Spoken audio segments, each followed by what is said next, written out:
Hello, everybody. Thanks for listening to Podcasting by Brett Thomas. I really appreciate it. Please share with a friend or family member, or if you hate me, share with an enemy.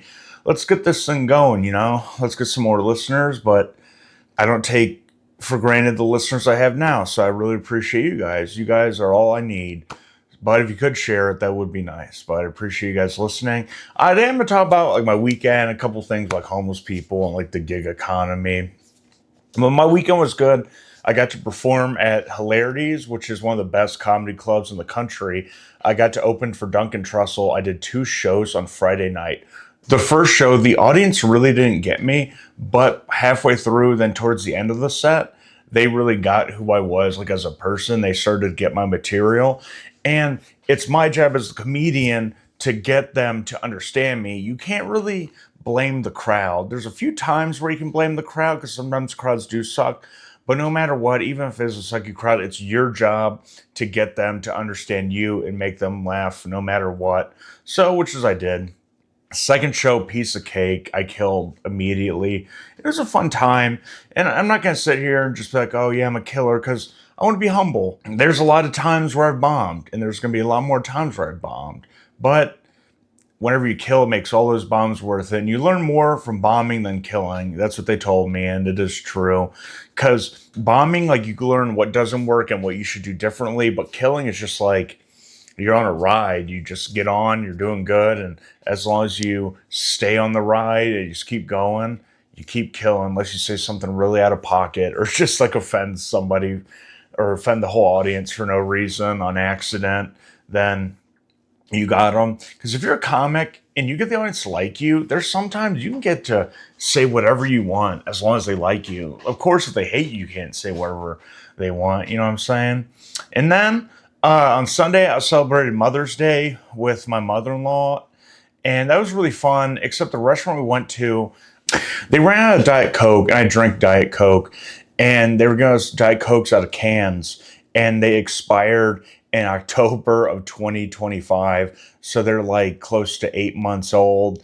And I told the manager, I usually don't tell the manager anything because I don't like to complain about service, because sometimes, they're people, mistakes happen. So I don't really care because I make mistakes at my job, but there's no customers to complain about me. So I don't do it to other people. But they were giving us expired pop. I told the manager, and she's like, "Oh, I didn't know that." And she did know. She did know. That's why she's giving us expired pop and acting like she didn't know, but she knew. How do you not know the pop's been expired for 8 months? I complained to the waiter about it, and he gave us an extra Diet Coke on an accident, and he drank it, and his face, it looked like he drank piss. That's how bad this pop was. It was so flat and gross. It just was the worst pop I've ever had. And luckily they had regular Coca-Cola. But yeah, that was awful. Mother's Day is a great holiday. It's important to treat your mother really well. For Mother's Day, you can also give gifts and thanks to women who aren't your mother or bared your children, like an aunt, a sister, a friend. But don't get them nice as a gift as your mom, because you want to remind them, hey, I respect you and love you, and I'm glad you're a mother, but I didn't come out of your vagina. So that's what you got to do. You got to respect all the women on Mother's Day, except the ones that lost custody, because, you just got to, because being a mother's hard, being a dad's hard, so you got to respect them, trying to judge them too hard by their actions. I mean, there's obviously people that get abused, and that's awful. And, if you're listening to this and you're getting abused, you can call me. I don't know why I said that. There's kids listening to this. But I started saying it. I was like, I got to commit. So, but, maybe if you tell me you got abused when you're a child, I'll get a time machine. Or, you know what, you got abused as a child, we'll go fight your dad now. If you got abused as a child and you want to go fight your dad, I'll come and give you backup, especially if he's old and weak, because we got this, he deserves it. So we'll beat the fuck out of him for you. Well, that was my weekend in a nutshell. Mother's Day was good. Got some ice cream, got a bubble waffle. I talk about food a lot, but it is funny because a bubble waffle is a Korean street food dessert. And it's funny because In America, waffles breakfast, but in other countries, it's a dessert. It's how we start our day, and it's how other people end their day. So that's what we got going on in America. But speaking about America, do you remember 25-cent wing night, where you could go in and buy 18 wings for less than a gallon of gas today? Like, they would always be like, oh, you got to order a pop or an appetizer, but you order an appetizer and you get all the wings your little heart desires. And they say no doggy bags or to go bags on the way out. But I mean, they can't stop you from putting the wings in the purse, or you bring your own Glad containers. It was a great time. It was beautiful. That's when like wings were popular, but they weren't like really, really popular. And I miss it. I miss those nights, 25-cent wing nights. I remember when they went up to 45, I was like, 45-cent wing nights? Now to get like 12 wings, it's like, what, like $16 if you're lucky here in Ohio? I don't know. Chicken has changed over the years. Like, wings are really popular. And also, no one gets like a bucket of chicken anymore. And I didn't realize this growing up that the 8 pieces meant, because it's like one whole chicken, because you get the two of everything, the breasts, wings, thighs, and drums. But it makes sense. You don't waste whole chicken. But now people get chicken tenders. Like, there's no like chicken, there's no more of the bucket of chicken. Everyone gets their individualized box of chicken tenders, like, Cane's and Slim Chickens and Dave's Hot Chicken. And that's very interesting. It makes sense because, kids grew up eating chicken tenders, and now we're all adults and that's what we want to eat. I talked about food enough. I talk about food a lot. I'm dying on this podcast. I have to keep stopping. You guys won't notice because my wife's going to edit it out, but I keep having to stop because my allergies are so bad. It's probably because I weed whacked for literally 9 hours today, because I work at a cemetery, and today I had a weed whack around all the stones and stuff and trees. So like, I was getting like grass blown into me the whole day, even though I took allergy medications. But even though I'm struggling, I'm doing it for you guys. I'm doing it for the people listening at home or at work or in prison. I know they sneak cell phones in prison. If you want something nice to listen to while you're trying to go to bed, listen to me. Podcasting by Brett Thomas. I appreciate it. But I'm going to switch gears. I'm going to talk about the gig economy. Everyone knows what the gig economy is, like DoorDash, Uber Eats, Instacart. And in a perfect world, most things would be good. But in a perfect world, do you think that the gig economy would be great? Because you're like, oh, I'm a mother or I'm a stay-at-home father and I want to earn extra money. I can put my kids in the back seat and go deliver food. But the problem is you're not a worker there. You're a contractor. You got to set aside some for taxes. They don't pay for wear and tear in your car or gas. Like, if they give you a stipend, like DoorDash would be so much better if they give you a stipend to get your oil changed or your tires rotated. Like, help the people that are working for you, making you guys billions of dollars. You know what I'm saying? But these companies, they don't have any brick and mortar, and they just take advantage of people and get all the benefits of having workers without having and the workers are getting all the benefits of being employed. There's no health insurance. You know what I mean? I'm pretty sure if you get an accident when you're on DoorDash, you're alone. If you're driving for Uber, the best thing you can hope for is someone to throw up in the backseat of your car, because then they automatically pay you $300 from that person's account. Like, I know people at Uber drive that hope that someone throws up in their car, they clean it up and pocket the $300. That's how bad the world has gotten, where Uber drivers are like, man, I hope someone throws up in the back of my car so I can get an extra $300. Isn't that crazy? Remember when you used to go to work at a regular job and be able to support you, yourself, and a family? Not anymore. You got to hope people defecate in the back seat of your car and then you clean it up so you can get money from them who are already probably struggling. Like, what do? You get someone drunk and they're like, I'm going to be sick. And you just like speed up or just like slam on the brake a few times just so they throw up. Like, that's so crazy. I just thought of that. Like, yeah, how did you do Ubering? Oh, I did phenomenal. 2 drunk people threw up in my car.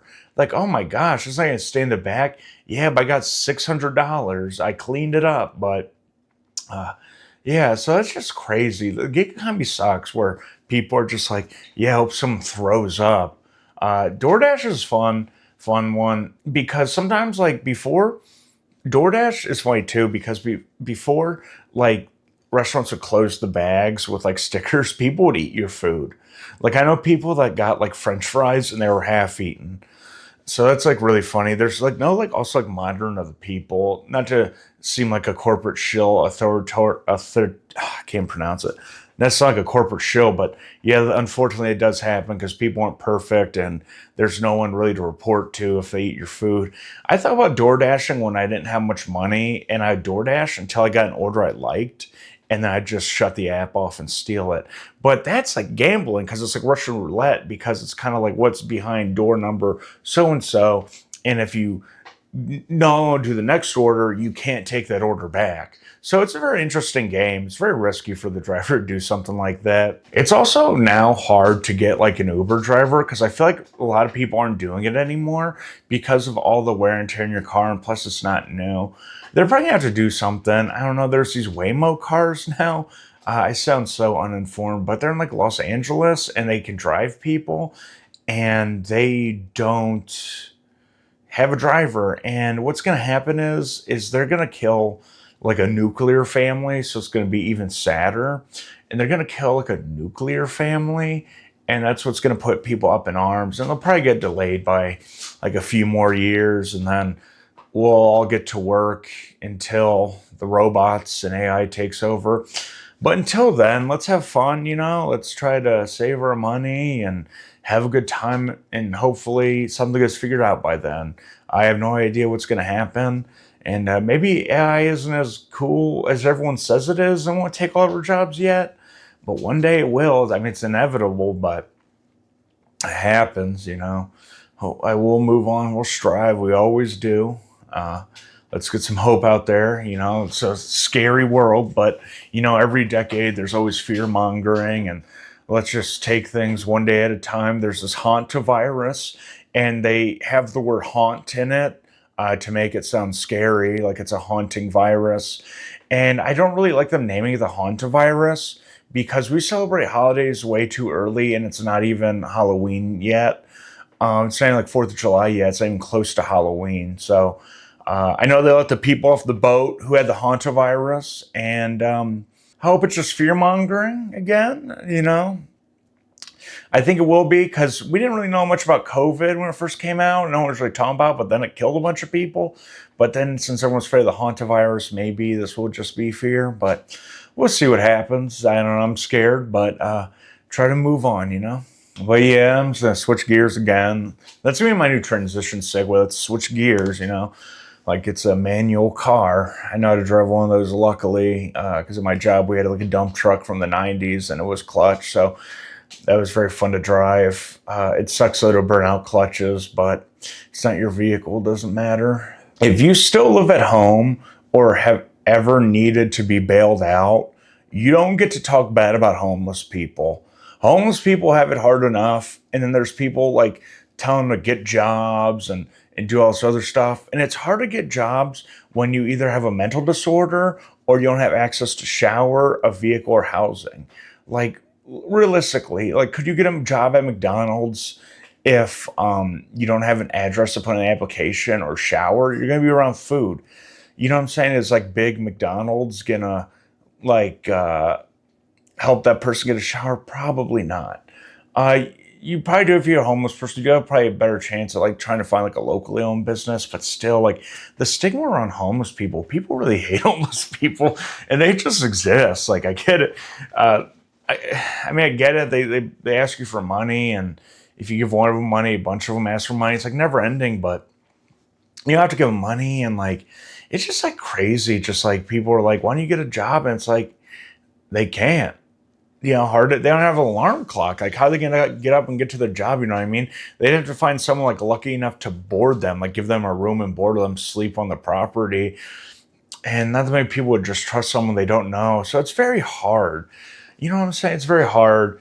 And like you always hear stories of like, yeah, I heard McDonald's went over to the homeless people and offered them jobs, and all of a sudden no. I'm like, what do you mean McDonald's went over there? No, they did not. It's just all this like lies being spread about them. And I saw this picture someone took on Facebook, and they're like, hey, just so you know, here's all the wasted food that the homeless people didn't eat that's just sitting there, but they're still begging for money. I'm like, if 10 people give them food, are they expected to eat all of it? I didn't realize that you had to eat all your vegetables to get housing. People are like, oh, homeless people are going to spend all their money on drugs or alcohol. I'm like, so what? Let them. Like their life's hard enough. Like let them have like one enjoyment. You get to drink just because you get to drink and smoke in a house means that you get to do it, but they don't do it. Just let the homeless people live. I feel bad for them enough. They don't have a home, and you're just out here like they live out in the freezing cold. They talk about people stealing what little they have. And people look at them like they're second class citizens. It's just really sad. I wish people would treat homeless people better, but they won't because, no, as long as you can, maybe I could change some individuals. And sometimes I do get annoyed by them. I'm not perfect. But no matter what, there's always going to be a social hierarchy of people looking down on other people. There's also, too, like people who have no business looking down on other people. Like, there's people that, like, don't have any teeth and they go around calling you ugly, you know what I'm saying? Or like they stink and they're just like walking around. Here's the thing. I don't say mean things about people unless they say something about me. I'm like, oh, it's fair game now. You know what I'm saying? Like I see this thing online that says, if you want to make fun of me, make sure you have custody of your kids because I'll go there. And honestly, that's the thing though. It's like someone will say something to you and then you'll say something back and like, oh, that hurt. And then they'll be like, oh, I was just kidding. What you said was worse. But like, you don't get to decide what's worse or what's not. And what I did notice is it's probably kindergarten-ish of me to think about, or like you should have learned in like elementary school. But the people that talk the most shit are people that like are losers. You know what I'm saying? Like the most unhappiest people are the ones that talk shit. And the people that comment about me being fat are people who are fat or who used to be fat. So I always keep that in mind. And, I really appreciate you guys for listening. This is going to be a short episode because I just had a busy week and I'm being lazy. But I appreciate you guys for listening. Please like, comment, share all my stuff on social media. It really helps. Thank you. Hope you have a good day. Bye.